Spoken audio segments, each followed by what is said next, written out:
신학이란 말은 광범위한 이 공부를 신학이라고 부르기도 하지만 하나님에 대한 공부를 부를 때도 신학, theology라는 말이 theo, 하나님에 대한 공부라는 뜻이 아닙니까? 그렇기 때문에 신학교 과정, 조직신학의 첫 번째 주제가 하나님이 누구신가라는 것을 공부하는 것이고, 그리고 그 다음에 공부하는 것이 인간은 어떤 존재인가 하는 것입니다.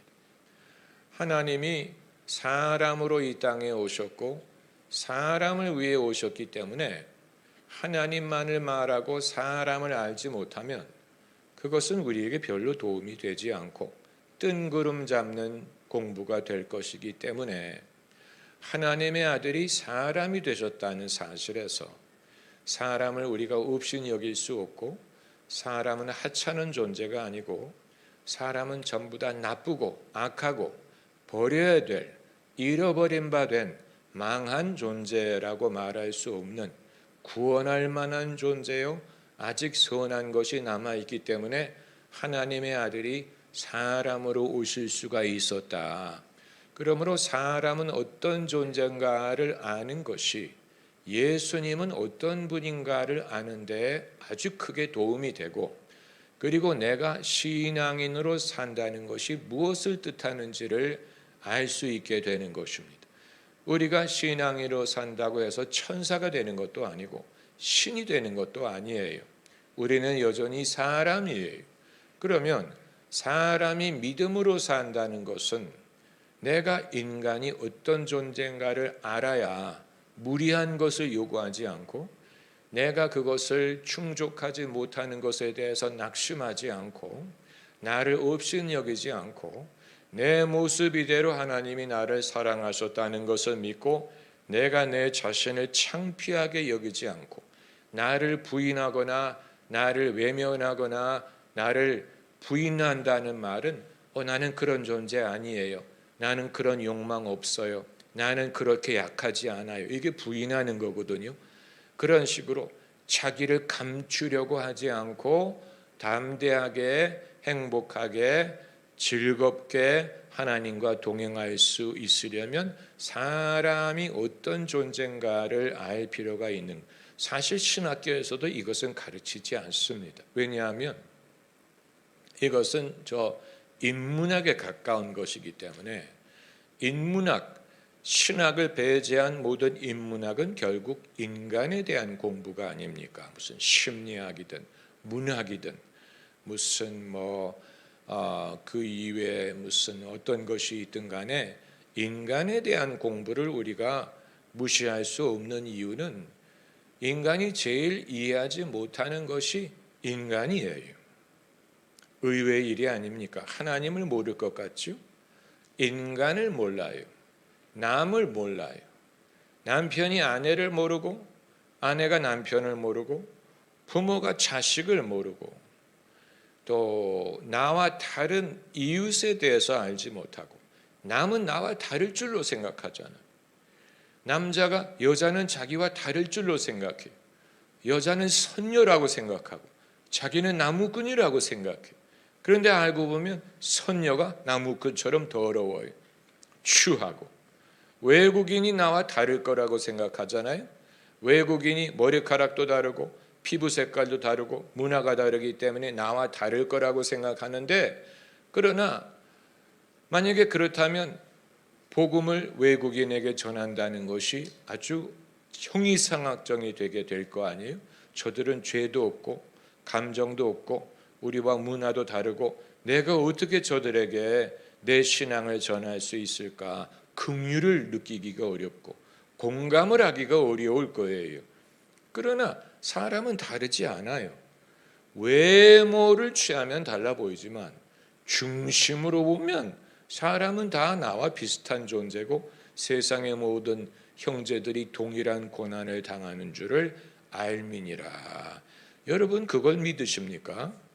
세상의 형제들이 동일한 고난을 당한다는 사실을 믿으세요? 아마 안 믿는 분 많을 거예요. 나만 이래라고 생각하는 사람들이 많죠. 그건 사람을 잘 모르기 때문에 그런 거예요. 사람은 다 연약하고 사람은 다 고독하고 사람은 다 생존에 대해서 염려하고 사람은 다 동일한 시험을 당한다. 이런 식으로. 그리고 이제 신학, 인간, 그 다음에 말하는 것이 죄에 대한 것입니다. 죄. 성경에 죄라는 말이 처음 등장한 것이 창세기 4장에 죄의 소원은 내게 있으나 너는 죄를 다스릴지리라. 가인이 아벨을 미워할 때 하나님이 죄라는 단어를 처음 쓰셨어요. 그 이전에는 죄라는 단어가 등장하지 않고 죄에 대한 설명이 없었어요. 그러니까 성경은 죄를 정의하기 전에 죄라는 단어부터 사용을 했어요. 그러므로 맥락을 통해 죄가 무엇인지를 알게 하신 거예요. 누가 죄는 이런 거야. 죄는 목표에 맞추지 못하는 거야. 죄는 율법을 어기는 거야. 이런 식으로 정의를 내리기 전에 하나님이 죄라는 단어를 그 독특한 이 맥락에 사용하심으로써 그 맥락에서 죄라는 단어를 사용할 때 가인은 즉시 그게 무슨 말인지를 알아들었을 거예요. 지금 내가 처해 있는 상황이 죄가 나를 시험하는 상황이구나. 내가 지금 느끼고 있는 이 감정이 죄의 전조가 되는 것이, 죄의 소원은 너에게 있으나 너는 죄를 다스릴지니라. 그러나 결국은 가인이 그걸 다스리지 못하고 죄에 굴복을 했죠. 그러므로 성경이 전제하는 것은 의인은 한 사람도 없고 다 죄인이 되었다. 그러면 모든 사람을 빠뜨리게 하는 이 죄라는 것이 도대체 무엇이고, 죄를 왜 우리가 피할 수 없고, 죄는 인간의 모습의 현 주소고, 죄가 도대체 뭐길래 하나님이 당신의 아들을 보내서 죄사함을 얻게 할 수밖에 없었느냐. 이 죄라는 것에 대해서 깊은 이해가 필요한데, 죄는 행위를 말하기 전에 사람의 중심에서 시작되는 것입니다. 그러므로 가인이 아직 아벨을 죽이지도 않았지만 그 행위를 하기 전에 죄가 문에서 기다린다고 말씀을 하신 것을 보면, 예수님도 형제에게 라가라 하는 자마다 이미 살인을 한 것이다. 행위를 필요로 하지 않는다는 거예요. 그러므로 나는 나쁜 짓을 안 해요. 나는 이런 것도 안 하고 저런 것도 안 하고 어디도 안 가고 뭐도 안 하고 아무것도 안 하기 때문에 나는 죄가 없다고 말할 수 없는 이유는, 죄의 근원은 행위에서 찾는 게 아니고 중심, 마음 속에 이미 죄가 성립되고 있다는 것이죠. 그러므로 이제 죄를 알아야 죄 사함이 뭔지를 알 수가 있는 거예요. 그게 바로 구원론. 신학교에서 공부하는 조직 신학이 이제 구원론, 거기서부터 예수 그리스도를 말하게 되는 거예요. 왜냐하면 예수께서 세상 죄를 지고 가셨기 때문에 구원의 필요를 알지 못하면 예수님의 필요성을 인식할 수가 없는, 예수님이 구세주, 죄를 사해 주시는 분이라고 하는데, 죄를 알지 못하면, 내가 죄인이라는 것을 인정하지 않으면 예수님은 내가 굳이 믿을 필요가 없게 되는 거죠. 예수님이 베드로의 발을 씻으려 할 때 주님이 어떻게 내 발을 씻습니까? 주님이 하신 말이, 내가 내 발을 씻지 아니하면 너는 나와 상관이 없다. 그러니까 예수님이 우리와 상관이 있게 하기 위해서는 예수님이 나의 구세주로서 내 더러운 죄를 씻으셔야 성립이 되는.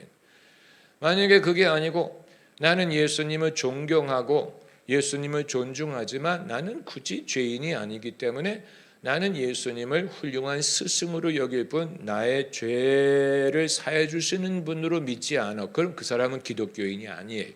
주님과 아무 상관이 없는 것입니다. 그리고 이제 그 다음에 공부하는 주제가 윤리예요. 윤리. 신앙에는 교리가 있고 그리고 윤리가 있어요. 교리가 있고 윤리가 있어요. 둘 다 리자로 끝나는데, 교리는 인간을 구원하기 위해서 하나님이 하신 일에 기초한 것입니다.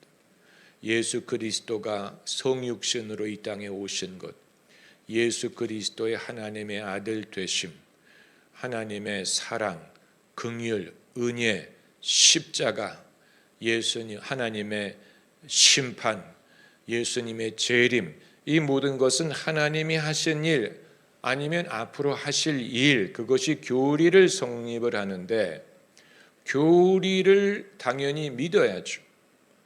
그러나 그것만 있는 게 아니고 윤리가 수반이 돼요. 윤리라는 말은 내가 이제 그리스도인이 되었으니 내가 어떻게 살 것이냐, 내가 무엇을 할 것이냐, 이것을 말하는 게 윤리예요.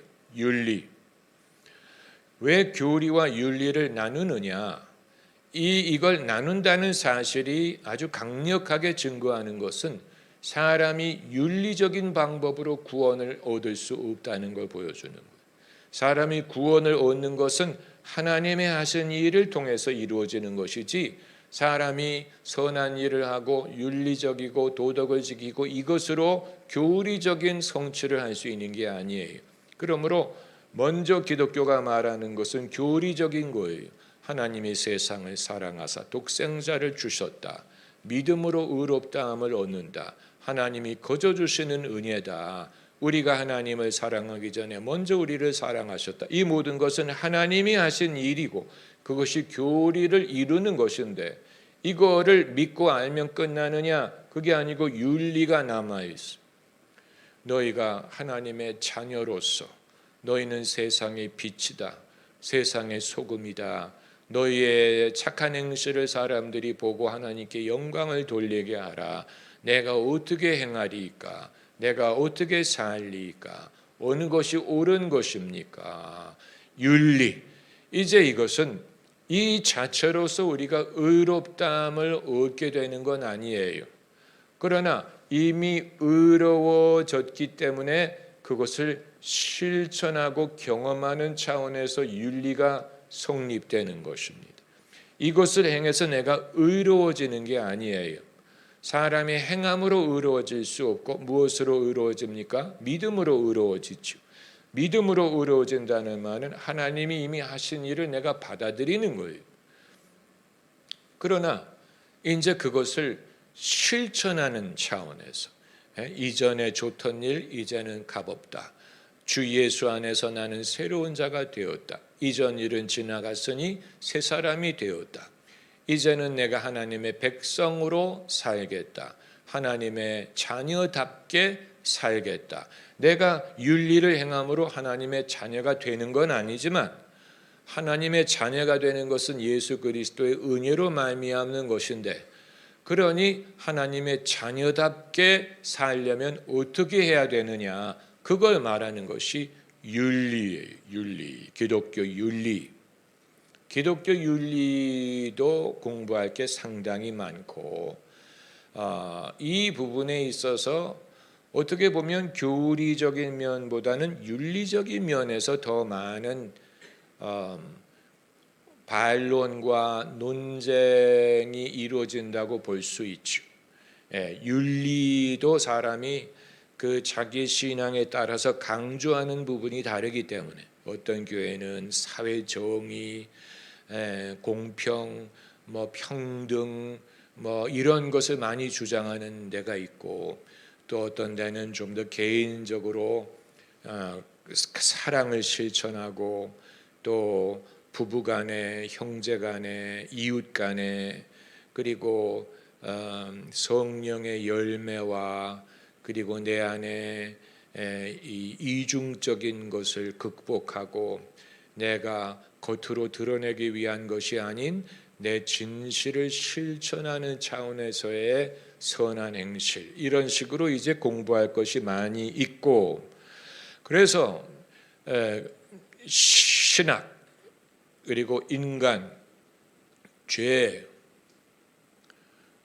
죄 구원이라는 말을 제가 받들었네요. 제가 윤리를 말하기 전에 구원이라는 게 도대체 뭐냐? 이게 구원론 아닙니까? 구원이라는 것은 죄를 사해 주시는 것과 그리고 의롭다고 하시는 것과 거듭나는 것, 개종하는 것, 또 구원받는 것, 하나님의 자녀가 되는 것, 죄 사함을 얻는 것, 이 회심하는 것, 여러 그 단어가 동의어가 있어요. 이 젊은 부자 청년이 예수님께 와서 질문을 한 것이 세 개 복음서에 다 기록이 되어 있는데 세 개가 다 사용한 언어가 다른 것을 보면 그 세 개 다른 언어가 같은 뜻을 갖고 있다는 증거가 되는 것이죠. 왜냐하면 한 사람이 똑같은 질문을 했는데 어디서는 어떻게 하면 영생을 얻으리까? 어떻게 하면 구원을 얻으리까? 이런 식으로 어떻게 하면 천국을 기업으로 받나이까? 이런 식으로 같은 질문을 했는데 서로 다른 언어를 사용한 것을 보면 영생을 얻는 것과 구원을 받는 것과 하나님의 나라를 유업으로 받는 것이 같은 것을 말하는 것이다. 구원을 받으면 여기에 대해서 이것도 뭐 굉장히 주제가 많죠. 그리고 윤리는 이미 말씀을 드렸고, 그리고 교회론과 성령론이 있습니다. 사도신경에서도 성령을 믿사오며 거룩한 공회와 성도가 서로 교통하는 것과 성령에 대한 믿음을 말하고 교회에 대한 믿음을 말하지 않습니까? 성령론이라는 것은 그냥 성령 체험을 강조하기 위한 게 아니고 성삼위 하나님으로서의 성령이 누구시냐, 어떤 역할을 하시느냐, 우리가 성령을 예배할 필요가 있느냐, 성령은 우리의 어떤 섬김이나 예배를 요구하시느냐, 아니면 우리가 예배를 하고 섬기기 위해 돕는 분이냐, 기능적인 역할을 하시느냐, 아니면 별도로 당신이 하나님 아버지와 예수님이 경배를 받으시는 것처럼 성령도 경배를 요구하시느냐, 이런 이제 신학적인 문제가 있어요. 예배 시작할 때 하나님은 영이시니 예배하는 자가 신령과 진정으로 예배할지니라라고 할 때 신령이란 말은 성령을 뜻하는 것이니 성령 자신이 우리의 어떤 숭배 대상이 되신다기보다는 하나님을 영적으로 예배하기 위해 도우시는 분이다. 예수 그리스도를 구주로 믿도록 도우시는 분이다. 예수님을 전할 수 있도록 도우시는 기능적인 보혜사로서의 기능을 발휘하는 분, 신비한 존재로서 성령론, 그리고 교회론도 상당히 중요합니다. 교회론이 모든 교회가 다 똑같은 교회론을 갖고 있을 것 같지만 카톨릭과 개신교가 서로 일치하지 못하는 가장 강한 부분이 교회론이에요. 이 교회론적인 부분에 일치하지 못하기 때문에 다른 면으로서는 천주교와 개신교가 교류를 하더라도 교회에 대해서는 절대로 타협할 수 없는 그런 부분들이 있는 거예요. 가톨릭 교회는 자기의 교회를 거의 노아의 방주와 같이 생각을 하기 때문에 노아의 방주는 하나밖에 없고 그 방주 밖에 있으면 홍수에 멸망할 수밖에 없는 거예요. 그래서 가톨릭 교회에 들어오는 것은 마치 노아의 방주에 들어오는 것 같이 생각하기 때문에 그 부분에 있어서 결코 타협함이 없고 이 체제와 이 질서와 이 체제에 대한 신뢰가 마치 하나님에 대한 신뢰와 같은 것으로 여기지요. 그러나 그 부분에 있어서 개신교는 그렇게 절대적으로 여기지 않고 소아시아에 한 교회가 있었던 것이 아니고 7 교회가 있지 않았느냐. 그리고 예수님이 그 7교회에 다 일일이 말씀하신 것을 보면 예수 그리스도의 교회가 하나만 있는 게 아니고 여러 지역과 여러 형편과, 그럼에도 주님이 다 동일한 방법으로 그들을 권면하시고 촛대를 거기에 허락하시고, 그리고 거기에 천사를 두시고, 그리고 각각 교회에 말씀을 하신다는 사실에서 교회의 운명은 시대에 따라 달라질 수 있어요. 왜냐하면 예루살렘 교회가 첫 교회고 초대교회고 모교회잖아요. 그런데 예루살렘 교회가 핍박을 받아서 다 흩어지게 하셨거든요. 그럼 교회가 하나라면, 예루살렘 교회가 그 거룩한 모교회라면 흩어진 것은 어떻게 이해하고, 흩어짐으로 그 사람들이 뿔뿔이 흩어져서 알렉산드리아, 안디옥, 사마리아, 수많은 곳에 다른 교회를 세우고 결국은 로마에까지 가고 대한민국에도 교회가 오고, 이런 식으로 교회는 어떤 하나의 그 모놀리틱한 그런 것이 아니고, 그 경우에 따라서는 바울이 교회를 새로 세우고 장로들을 임명하고 분가를 하고, 이렇게 융통성이 있어서 그때에 따라서, 그 장소에 따라서, 필요에 따라서 이 융통성과 생존력과 그리고 그 적응력을 가능하게 한다. 한 교회만을 생각하면 융통성이라는 것은 상상할 수 없잖아요. 그렇잖아요. 그런데 사도들이 잡혀 들어가고 핍박을 당할 때 사람들이 다른 곳에 모이고, 숨어서 모이고, 카타톰에 들어가서 모이고, 흩어져서 모이고, 이런 식으로도 얼마든지 교회가 활동할 수 있었던 것을 보면, 교회라는 것은 어떤 건물에 있는 것도 아니고 어떤 위계 질서로 말미암는 것도 아니고, 두세 사람이 예수님의 이름으로 모여서 거기에 주님이 함께 하실 수 있으면 그게 다 교회가 되는 거다. 굉장히 융통성 있는 교회론. 그리고 앞으로의 시대에는 그렇게 더 그렇게 되리라고 우리가 보는 것입니다. 왜냐하면 2000년의 교회 그 기독교 역사가 지나갔는데, 2000년 동안 우리가 실험적으로 많은 것을 해봤는데, 우리가 발견한 것은 그렇게 거대한 기관처럼 된 교회가 박물관이 되어버리는 것은 순간이더라. 그 건물이 텅텅 비고 박물관이 되고 교회의 영광이 쇠하는 것은 순간이더라. 그러면 앞으로의 시대는 어떻게 교회가 유지가 될 것이냐?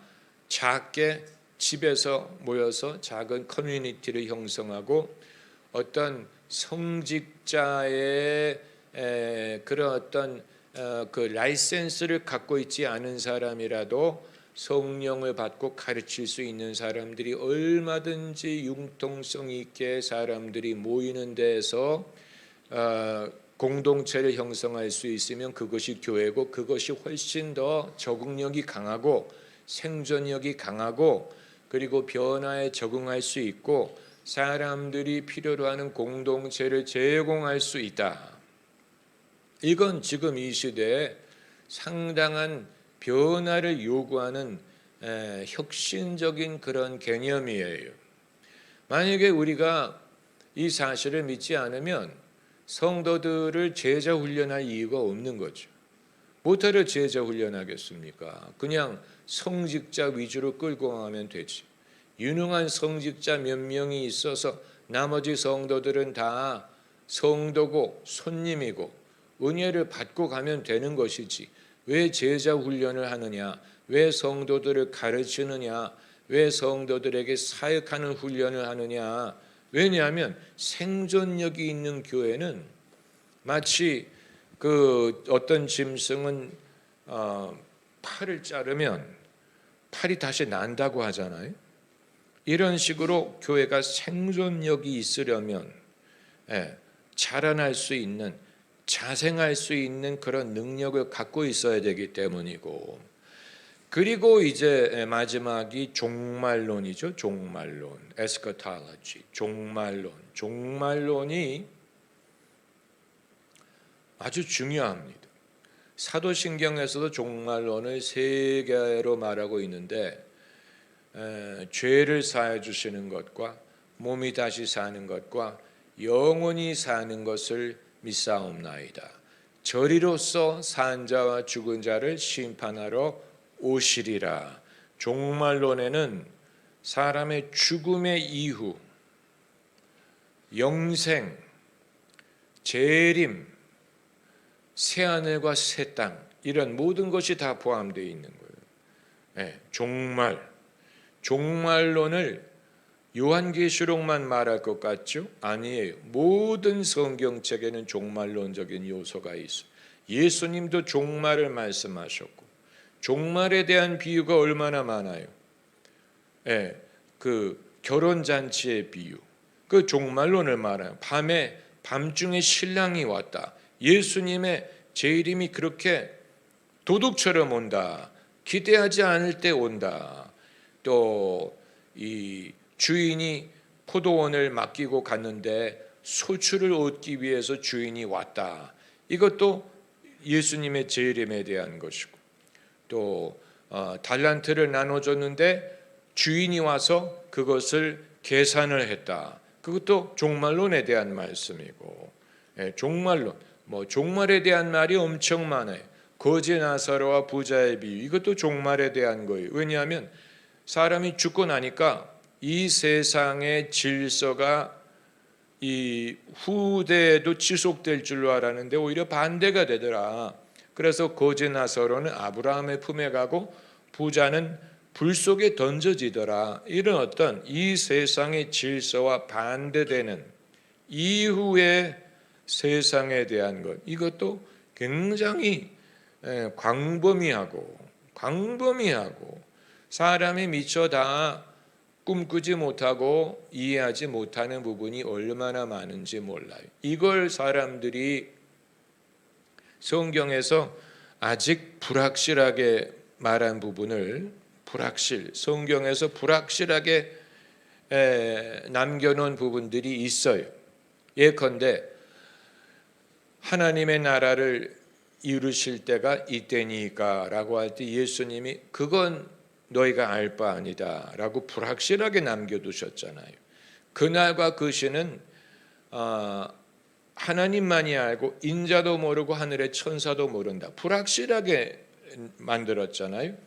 이 불확실한 것을 사람이 불확실한 것으로 남겨두지 않고 일부러 억지로 확실하게 하려고 하다가 오류에 빠지고 이단에 빠지는 거예요. 사람들이 이단에 빠지는 이유는 한 가지 이유예요. 성경이 불확실하게 남긴 것을 사람이 일부러 불확실하게 만들려고 애를 쓰다 보면 오류에 빠져요. 성경이 불확실하게 남겨놓은 데는 다 이유가 있어요. 너희가 알 바 아니야. 너희가 이제는 모르나 이후에는 알게 될 거야. 이런 식으로 불확실한 게 많아요. 주 언제 강림하실지 혹 밤에 혹 낮에, 또 주님 만날 그것도 난 알 수 없다고 했어요. 알 수 없는 게 정상이에요. 그걸 물어봐서도 안 돼.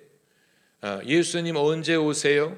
그걸 왜 물어봐요? 왜냐하면 하나님밖에 모르신다고 했는데 왜 그걸 물어본다는 얘기예요. 그럼 모르면, 그렇게 불확실하면 우리가 어떻게 확실한 믿음을 갖는 게 가능합니까?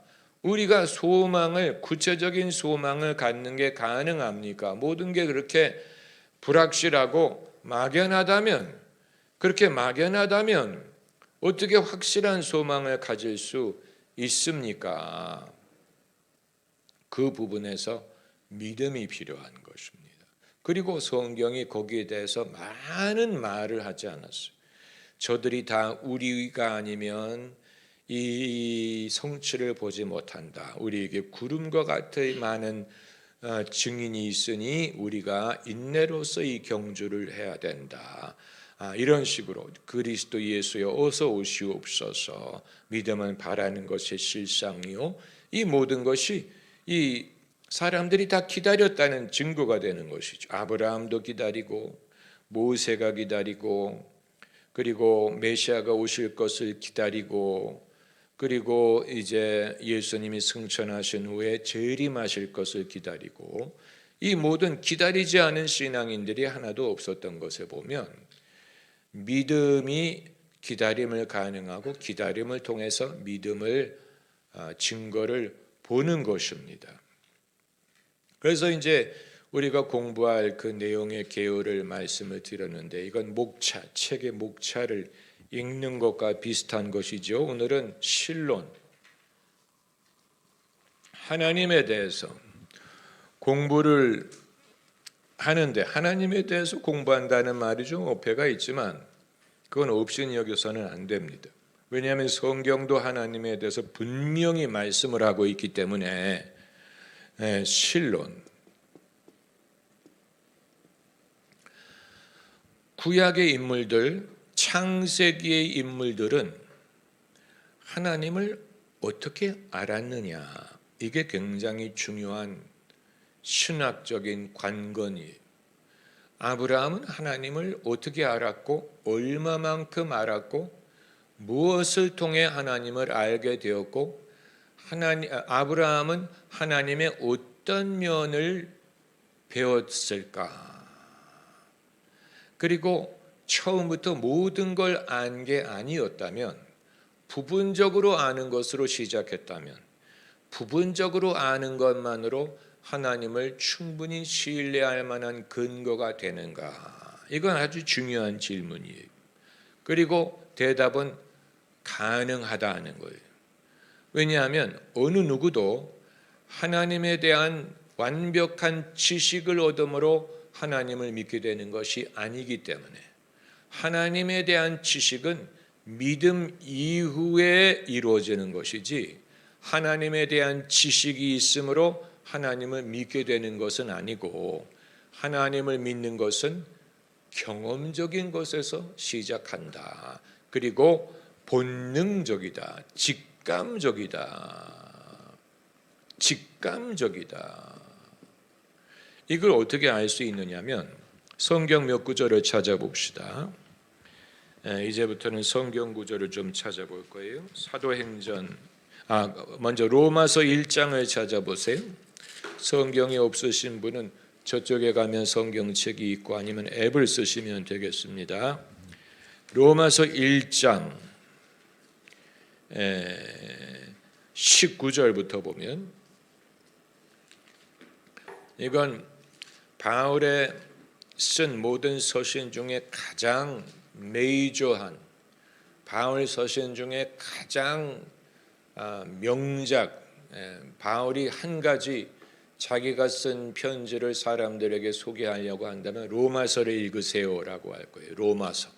내 신학을 배우기 원하십니까? 로마서를 읽으세요. 로마서가 바울이 쓴 가장 대표적인 서신인데, 여기에 1장 19절에 하나님을 알만한 것이 저희 속에 보임이라, 하나님께서 이를 저희에게 보이셨느니라. 창세로부터 그의 보이지 않은 것들, 영원한 능력과 신성이 만물에 분명히 보여 알게 되었다.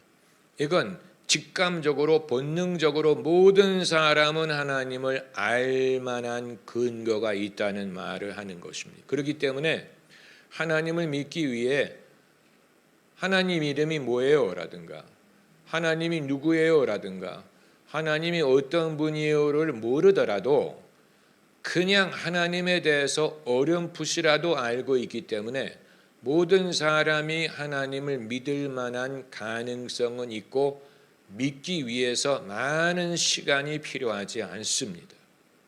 그 대표적인 예가 성경에 수도 없이 많습니다. 수도 없이 많아요. 그리고 역사적으로도 그 경험이 일반이에요. 선교사들이 대한민국에 왔을 때 하나님을 설명하기 위해 애를 쓰지 않았어요. 하나님이란 말에 한국 사람들이 금방 알아들었어요. 무슨 뜻인지 금방 알아듣고 금방 믿고 금방 하나님께 기도하기 시작했어요. 그건 로마서에서 말한 것처럼 하나님을 알 만한 것이 모든 사람에게 있기 때문에 그걸 누군가가 믿을 만한 기회를 주지 않아서 그렇지, 누가 제시를 하고 그것을 사람들에게 제안을 하면 사람들이 하나님을 믿는 데는 많은 시간이 요구되지 않아요. 금방 알아들어요. 금방 알아들어요. 아마 사람들이 엄마의 사랑에 대해서 본능적으로 아는 만큼 하나님이 계시다라는 것을 마음속으로 의식을 하고 있다는 증거가 돼. 그러니까 하나님을 안 믿겠다고 하는 사람들은 뭡니까? 그건 본인들이 안 믿겠다고 하는 것 자체가 하나님이란 존재를 생각한다는 뜻이에요. 하나님에 대한 존재를 생각하니까 안 믿는다는 말이 나오는 것이지, 하나님에 대한 인식을 아예 없는 사람은 안 믿는다는 말도 하지 않을 거예요. 그렇잖아요. 예, 나는 네가 미워라고 말하는 것은 너라는 존재를 인식하기 때문에 밉다고 말하는 것이지, 나는 너를 사랑해라고만 해야 그 존재를 인정하는 게 아니잖아요. 밉다고 할 수도 있잖아요. 그러나 미워하려면 그 존재를 인정을 해야 되는 것처럼 하나님은 나를 안 믿어라고 하려면 안 믿기 위해서도 하나님의 존재가 설정을 해야 되는 거예요. 그래서 그런 분을 내가 안 믿는다라는 말을 하는 것이지, 그런 분의 존재 자체를 인정하지 않으면 믿는다 안 믿는다라는 말 자체도 할 필요가 없는 거죠. 그렇지 않습니까? 그런데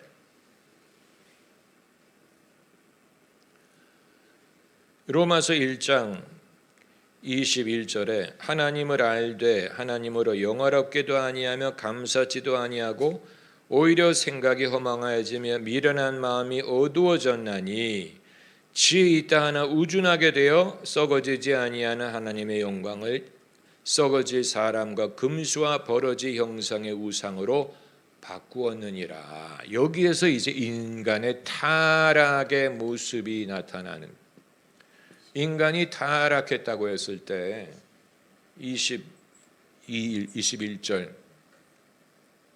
타락했다고 했을 때 윤리적으로 타락한 것만을 말하면 안 되고 하나님에 대한 지식이 영적으로 타락한 거예요. 윤리적으로 타락했다라고 말하는 것은 결과를 말하는 것뿐이고, 밥솥에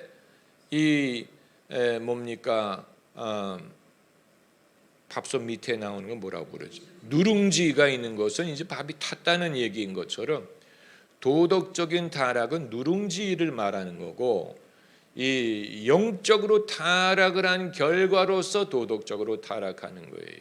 영적인 타락이 어떻게 발생했느냐?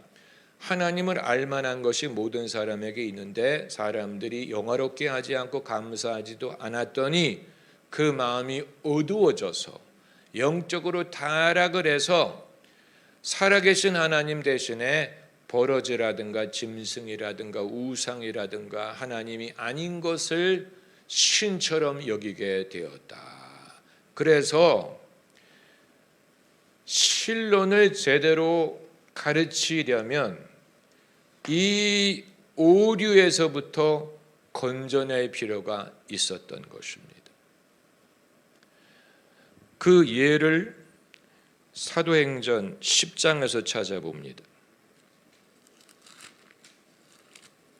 사도행전 10장이 아덴에서 바울이 한 말인데 10장이 아니고 17장, 사도행전 17장 23절부터 보시면 17장 23절부터 보시면 22절부터 바울이 아레오바고 가운데 서서 말하되 아덴 사람들아 너희를 보니 범사의 종교성이 많도다. 타락한 인간의 종교성을 보여주는 구절이 종교성이 없는 게 아니고 많아요. 복음이 들어가기 전에 사람들이 종교가 없는 게 아니고 오히려 많아요. 너무 많아요. 그런데 전부 다 빗나갔어요. 이 아덴 사람들이 종교성이 많은데 내가 두루 다니며 너희의 위하는 것들을 보다가 알지 못하는 신에게라고 세운 단도 보았으니 너희가 알지 못하고 위하는 그것을 내가 너희에게 알게 하리라.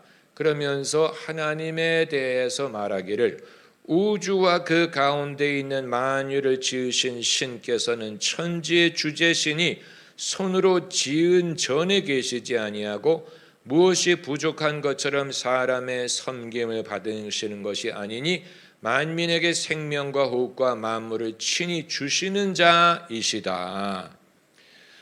이 빗나간 타락한 종교성이 하나님을 어떤 분으로 만들었느냐? 우상, 그리고 손으로 지은 집에 거하시는 신, 사람의 어떤 섬김을 받는 신. 사람의 섬김을 받는다는 말은 사람이 옷을 입혀드리면 옷을 입고, 사람이 음식을 대접하면 음식을 대접받고, 사람이 금으로 우상을 만들면 금으로 치장을 하고, 사람에게 이런 어떤 사람의 신세를 지는 신으로 전락을 했다는 거예요. 네, 많은 그 샤머니즘도 그렇고 원시 종교의 신은 사람에게 뭔가 섬김을 요구하잖아요. 나 배고파. 내가 뭐가 필요해. 나를 위해서 집을 지어줘. 나를 높은 데에 세워줘. 내 목에 그 화환을 걸어줘. 약간 사람의 신세를 지는 것 같은 그런 모습이잖아요. 대부분의 우상이 다 그렇잖아요. 대부분의 원시 신앙이 다 그렇잖아요. 사람의 신세를 지면서 사람에게 와라 가라 이래라 저래라 약간 이상한, 그걸 바울이 보고 진짜 하나님은 그런 분이 아니에요. 진짜 하나님은 사람의 손으로 지은 집에 거하는 분이야. 하나님이 뭐가 부족해서 사람의 손으로 지은 집이 필요하고, 하나님은 오히려 우리에게 주시는 분이에요. 우리에게 뭐를 달라고 하는 게 아니고 우리에게 생명을 주시고 좋은 걸 주시고 우리에게 은혜를 주시는 분이지, 이 모든 걸 만드신 분이에요. 그러니까 하나님은 피조물 위에 계시는 분. 피조물이라는 것은 당신이 만든 것인데 피조물 안에 하나님이 계시지 않아요. 피조물 안에 계시다면 하나님도 피조물이라는 얘기는 누군가가 하나님을 창조했다는 얘기야. 그래서 왜 예수님이 하나님일 수밖에 없다고 하느냐? 만약에 하나님이 아니면 예수님이 피조물이 되는 건데, 예수님도 창조를 받은 분이 되는 것인데, 그러면 우리가 예수님을 경배하는 것이 피조물을 경배하는 것이 된다면 그게 우상이 되는 것이기 때문에 예수님이 태초에 천지를 만드실 때 말씀으로 만드실 때 그때 예수님이 그때 그 말씀이었다, 이렇게 이제 보는 것이죠. 자, 그러면 지금까지 말씀드린 몇 가지를 이제 다시 한번 좀 되풀이하면, 하나님을 믿기 위해서 많은 것을 배워야 되는 게 아니고 본능적으로 직감적으로 사람들이 하나님을 알 수 있다. 누군가가 물꼬만 터주면 하나님을 믿고 섬기는 것은 순간이다. 성경에 나오는 고넬료라든가 무슨 나만 장군이라든가 이방인들이 전부 다 그런 식으로 하나님에 대해서 많이 설명하지 않았는데 금방 알아들었잖아요. 금방 알아들었어. 그리고 두 번째는, 그러나 인간이 영적으로 타락했기 때문에 하나님에 대한 많은 오해와 미신이 스며들었었다.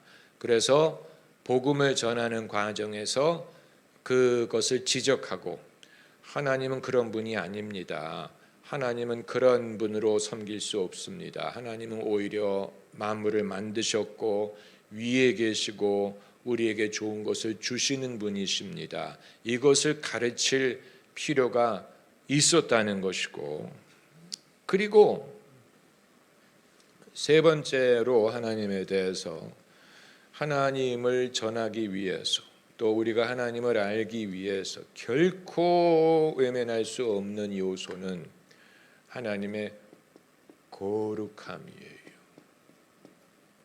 거룩함을 갖지 않고는 어느 누구도 하나님을 볼 수 없다. 하나님이 다른 종교나 다른 우상을 말할 때 하나님이 현저하게 구별되는 면은 하나님은 거룩하신 분이고 사람도 거룩할 것을 요구하시고,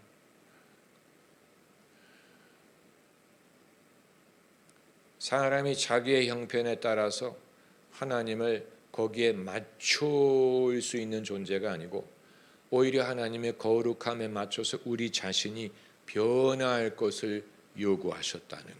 이건 하나님의 아주 거룩한, 성스러운, 굉장히 성스러운 부분이에요. 이게 최초로 두드러지게 나타났던 부분이 많이 있지요. 그러나 대표적인 것이 출애굽기에 모세가 떨기나무의 하나님을 만났을 때 하나님이 뭐라고 명령하십니까? 내 발에서 신을 벗어라. 내가 선 땅은 거룩한 땅이니라. 거룩한, 거기에서 거룩이란 말이 최초로 등장한 것이 출애굽기 모세의 경험이에요. 거룩하다. 그 땅이 거룩하다라는 말은 하나님이 거룩하신 분이기 때문에 예사롭게 접근할 수 없고, 그리고 하나님이 거룩하다는 말은 상대적으로 무엇을 뜻합니까? 사람은 상스럽다, 사람은 속되다라는 걸 내포하는 것. 그렇기 때문에 내 발에서 신을 벗어라. 네가 거룩한 하나님 앞에 있으려면 너의 추한 모습 있는 그대로 올 수 없다. 이 부분, 여기에서 이제 하나님의 거룩함과 대비되는 인간의 죄성을 말하고 있는 거예요. 하나님의 거룩함을 강조하는 것은, 이건 비교적인 표현 아닙니까? 거룩하다는 것은 하나님이 절대적으로 거룩하지만 상대적으로도 거룩하신 거예요. 구별되신, 우리와 다르신 거예요. 인간이 아무리 모세 같은 선지자라 하더라도 신을 벗을 수밖에 없었던 것은 그 장소가 거룩하기 때문에 모세에게 어떤 변화가 요구되었던 거예요. 변화. 여기에서 이제 인간의 죄에 대한 인식이 비롯되는 것이고, 어떻게 하면 죄사함을 얻을 수 있느냐 하는 것이 다 연결되어 있는 거예요. 하나님을 전제하지 않으면 죄사함을 말할 필요가 없어요. 하나님은 없는데 죄사함만 받아가지고 뭐 할 거예요? 그렇잖아요. 하나님을 알지도 않고 예배하지도 않고 하나님께 가까이 하지도 않으려면서 죄사함을 얻은들, 무슨, 그건 마치 여성이 화장을 하고 고운 옷을 입었는데 아무데도 가지 않고 아무도 만나지 않는 것과 같은 거예요. 그럼 못하러 화장을 하고 좋은 것을 입어요. 화장을 하고 좋은 옷을 입는 것은 누군가를 만나기 위한 것인 것처럼, 사람이 죄사함을 얻는다는 것은 하나님을 중심으로 해서 내가 하나님과의 좋은 관계와 하나님과의 교리와 예배를 하기 위해서 내가 죄사함이 필요한 거지. 그렇잖아요? 그거를 배제하고 그냥 죄사함을 얻어가지고 그건 치장을 하고 아무도 갈 데가 없는 것과 마찬가지인 약간 무의미한 그런 일이 되는 거 아닙니까? 그래서 하나님을 생각하자마자 하나님의 거룩함을 알게 되고 하나님의 거룩함을 아는 순간에 사람은 자기의 죄인이라는 존재를 느끼게 되는 거예요. 그리고 내가 어떻게 하면 이 죄의 사함을 얻을 수 있을까? 내가 참 죄인이구나. 누가 나를 이 죄에서 건질 수 있을까 하는 것을 하나님을 중심으로 했을 때 그게 간절하게 느껴지는 것입니다. 거기에서 이제 예수 그리스도와 속죄와 긍휼과 십자가와 구원의 은혜를 말할 수가 있게 되는 것이죠.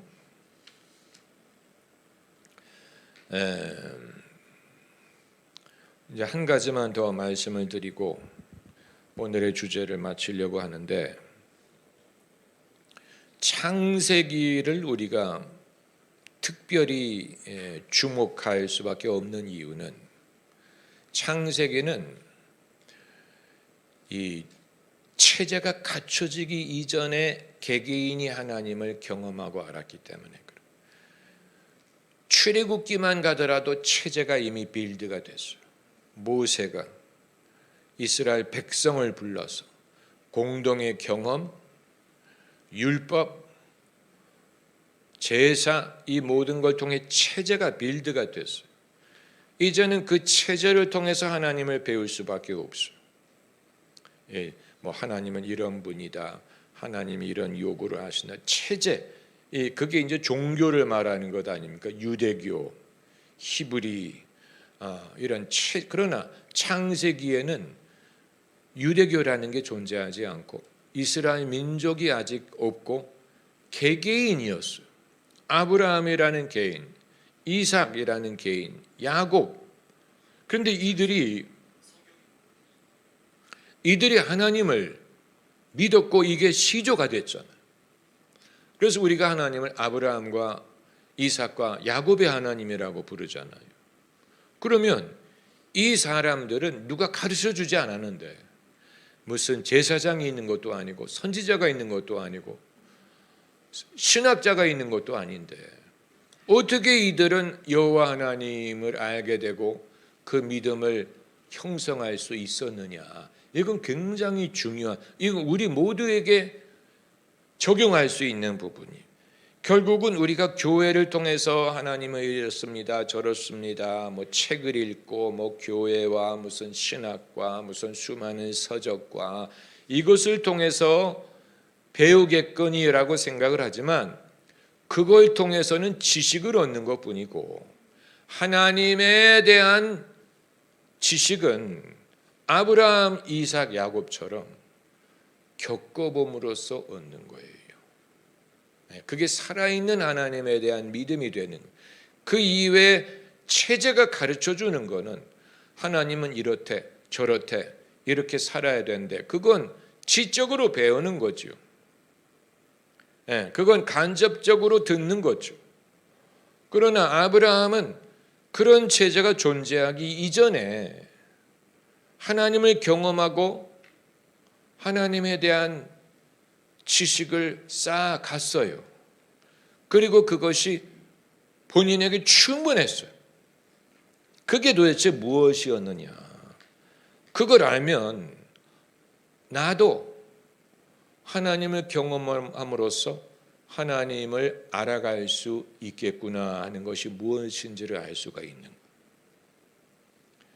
그래서 아브라함은 어떤 요소가 있었느냐를 추려내자는 거예요. 추려내면 하나님은 말씀하셨다라는 사실. 말씀하셨잖아요. 너는 본토 친척 아비 집을 떠나 불러낸 것이 말씀으로 불러낸 거. 아브라함이 무슨 신전을 만들었거나 우상을 만들었다거나 무슨 하나님의 형상을 만들었다는 그런 구절이 하나도 없죠.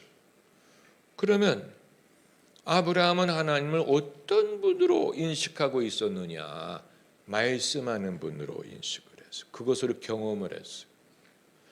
그리고 두 번째로 아브라함은 하나님이 축복하시는 것을 경험하시고, 그러니까 내가 너에게 복을 주리라, 너 이름을 창대케 하리라, 너로 큰 민족을 이루리라, 너는 복의 근원이 되리라, 너를 축복하는 자에는 내가 복을 주고 너를 저주하는 자에게는 내가 저주하리라. 하나님이 복을 약속을 하시더라. 만복의 근원 하나님. 아브라함이 그걸 통해서 하나님이 어떤 분인가를 알게 된 것이고, 세 번째는 하나님이 약속을 맺으시더라. 그래서 할례도 약속의 표징이고, 또 제사를 드린 것도 약속의 표징이고, 하나님이 언약을 맺었다. 너의 자손이 하늘의 별과 같이 되리라. 너의 후손이 이 땅을 유업으로 받으리라. 하나님이 언약을 맺으시고, 그리고 그 언약이 당대에서 끝나는 게 아니고 이삭에게도 언약을 언급, 야곱에게도 언약을 말씀, 또 다윗도 언약을 말하고 예수님도 언약을 말씀하시고, 하나님은 언약을 맺으시는 분이더라. 그리고 이제 네 번째 아브라함이 경험한 것은, 그런데 하나님은 산타클로스가 아니고 하나님이 내게 그냥 뭐를 주기 위해서 나타나신 게 아니고, 그것을 통해 당신의 하시는 일에 나를 참여하기 위해서 부르셨구나. 그래서 내가 그 일을 따르기 위해서 가끔은 내 하나밖에 없는 아들을 번제로 바칠 각오를 해야 되는 그런 경우가 있었구나. 그걸 통해 하나님이 나를 위해 존재하는 게 아니고 내가 하나님을 위해 하나님의 섭리 속에 존재한다는 사실을 발견해서 하나님은 하나님이고 나는 그의 종이다라는 것을 깨닫게 된 거예요. 그건 이제 약간의 설명이 필요한데, 그건 여러분이 어느 정도 이미 알고 계시는 것이라고 믿고, 다시 말하면 그냥 나조라고 하나님이 계시는 분은 아니었다는, 어떤 무슨 산타클로스 같은 어떤 기복신앙만으로 존재하는 것이 아니었다. 때로는 하나님께서 당신이 주인이라는 것을 깨닫게 하는 부분이 있었다. 그때 내게 순종과 믿음이 필요하더라. 그리고 내가 그렇게 하면 하나님이 반드시 기뻐하고 상급을 놓지 않으시더라. 그런 면을 자신의 경험을 통해서 발견한 것입니다. 여러분도, 이건 여러분이 실천할 부분인데, 교회에서 배워서 알게 된 것, 그거가 없더라도 여러분이 하나님과 동행을 함으로써 깨닫게 된 부분을 생각을 해보시라는, 내가 지금껏 살면서 신앙생활하면서 내가 경험하면서 깨닫게 된 하나님의 속성이 무엇이었을까? 이게 굉장히 중요합니다. 그리고 이것은 성경 말씀과 일치합니다. 그래서 이게 내 착각이 아니라는 것을 알게 돼요. 그리고 여러분의 믿음을 개발하는 것은 그 부분을 여러분이 빌드업하는 거예요. 빌드업하는, 내게 시작하신 하나님의 일을 내가 키울 거야. 그 위에 내가 내 인생을 빌드업할 거야. 그리고 하나님이 약속하신 것은 내가 믿고 그것이 이루어질 날을 기다릴 거야. 그게 여러분의 믿음이 되는 거예요.